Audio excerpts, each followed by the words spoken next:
అందరికీ పేరు పేరున హృదయపూర్వకంగా నమస్కారాలు. మహర్షి వ్యాసుడి జయంతి సందర్భంగా శుభాకాంక్షలు. అయితే గురు పౌర్ణమిని వ్యాస పౌర్ణమి అంటారు. వ్యాస పౌర్ణమినే గురు పౌర్ణమిగా భావిస్తారు. అయితే ఈ గురు పౌర్ణమి రకరకాలుగా రూపాంతరాలు చెంది ఇప్పుడు ఎవరైతే వాళ్ళు గురువుగా పూజిస్తున్నారో వాళ్లకు ఈ పౌర్ణమి రోజు పూజలు చేసే ఆనవాయితీ వస్తా ఉంది. వాస్తవంగా అయితే తొలి గురువు ఆది గురువు వ్యాస మహర్షి, వేద వ్యాసుడే గురువు. ఎందుకంటే ఆయన రామాయణ మహాభారతాన్ని రాయకపోయి ఉంటే ఈ సామ్రాజ్యము తర్వాత మంచి చెడు సమాజంలో ఈ యుద్ధాలు రాజ్యాలు వాటికి సంబంధించిన విషయాలు ఇవన్నీ కూడా మనకు తెలిసేవి కాదు. ఆయనకు అంత భాగ్యం ఎట్లా వచ్చిందంటే పరాశరుడు అనే మహర్షి అద్భుతమైన తపోనిధి. ఆయన మత్స్యగంధి అనే ఒక మత్స్యకారుల అమ్మాయితో వ్యాసుని కంటాడు.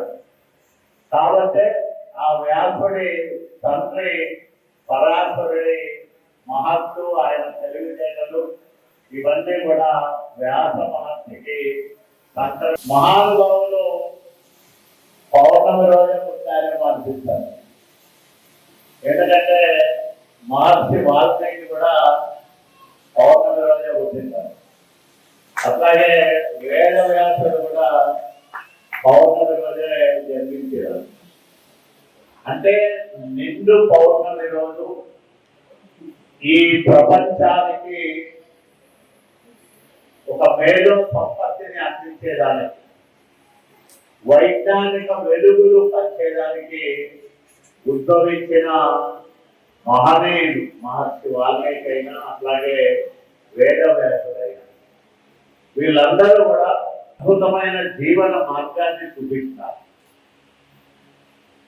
ఇప్పుడు మీరు భారతం భాగవతం చదివితే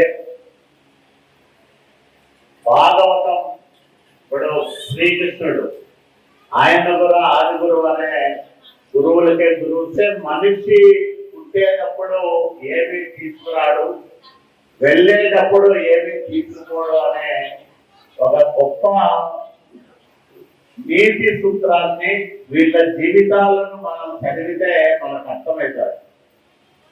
శ్రీకృష్ణ భగవానుడు భగవంతుడు. ఆయన ఒక మానవుడిగా లేకపోతే ఒక రాజుగా యదువంశ విభుడిగా పరిపాలన చేశాడు. కురుక్షేత్ర యుద్ధాన్ని నడిపించాడు. అర్జునుడికి రథసాధరుడిగా మారి యుద్ధాన్నంతా తన అనుసరణలో నడిపించినాడు. ఆయన అనుకుంటే ఏమైనా చేయొచ్చు, చేసుకోవచ్చు. కానీ కొంతమంది శాపం కారణంగా, అంటే గాంధారి కానీ, ఎందుకంటే కురువంశం నీ వల్లే నాశనమైంది, నీ వంశం కూడా అట్లా నాశనం అవుతుందంటే శ్రీకృష్ణుడి కళ్ళ ముందే కృష్ణుడి సంతతంతా కూడా నాశనం అయిపోతారు.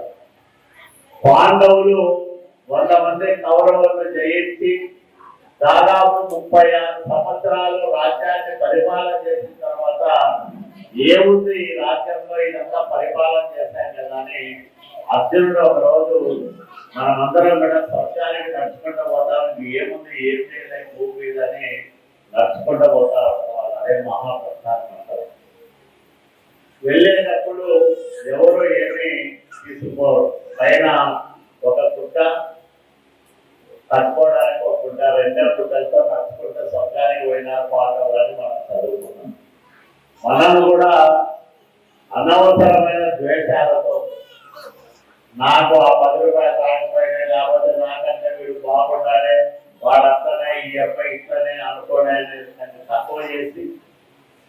చూసే తప్పు చేసి మనల్ని, మన పిల్లల్ని, మన బంధువుల్ని, మన పక్కింటని, మన ఎదురుని అందరినీ అభిమానంగా చూసుకుంటే అదే బ్రహ్మాండమైన జీవితం. జీవితం అంటే ఎంతో కాదు, బయట నుంచి ఏం ఊడిపడు.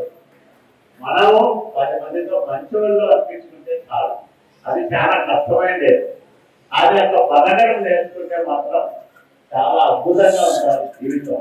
అలాగే మీ సమస్యలు నేను మీ అందరికీ చెప్తా ఉన్నా, మన వారు ఉన్నారు, నా దగ్గరికి రానే రోజు కూర్చోండి, మీరు సమస్యలు ఏ అధికారంతో మాట్లాడాలని మాట్లాడదాం, మీకు తగిన సౌకర్యాలు కల్పించడానికి కానీ, లేకపోతే జంగమ్మ గుళ్ళు ఉన్నాయంటున్నారు. టీటీడీలో ఒక స్కీమ్ ఉంది, దాదాపు 18 లక్షల నుంచి 30 లక్షలు 40 లక్షల రూపాయల వరకు కూడా డబ్బులు ఇస్తా ఉన్నారు ఇట్లాంటి గుళ్ళకు, భజన మందిరాలకు. అట్లాంటి వైద్యులు పెట్టించుకుందాం, మనం కూడా పెట్టించుకొని అవి శాంక్షన్ చేయించుకొని ఎక్కడైతే జగనమ్మ గుళ్ళు అసంపూర్ణంగా ఉన్నాయో, లేకపోతే చిన్న చిన్న గుళ్ళు ఉన్నాయో దాన్ని అభివృద్ధి చేసుకోవడానికి తప్పకుండా మీకు సహకరిస్తాను. దానికి సంబంధించి ఆ స్టెప్స్, దానికి సంబంధించిన వివరాలన్నీ కూడా తీసుకొని రండి.